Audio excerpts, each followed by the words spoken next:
Former employee of Kids Being Kids Daycare in Corbin speaking out after she claimed she witnessed some troubling behavior from the daycare's director and then reported it to the state only to be terminated shortly afterward. WKYT's Samantha Valentino has been looking into this, investigating the details behind the situation.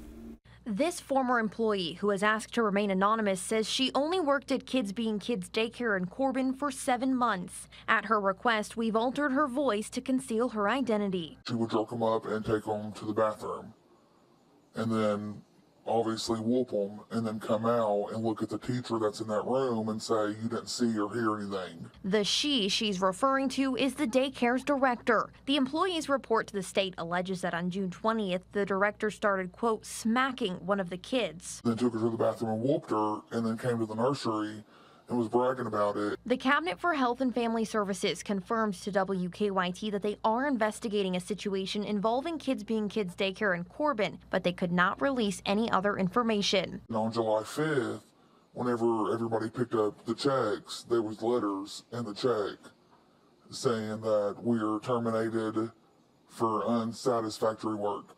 And she won't, give any of us an explanation on why she fired us. She says she and the other employees who reported the incident were fired. In Corbin, Samantha Valentino, WKYT. WKYT has reached out to Kids Being Kids Corbin for comment. They told us the employees were fired for unsatisfactory work, and they added that they are cooperating with the state.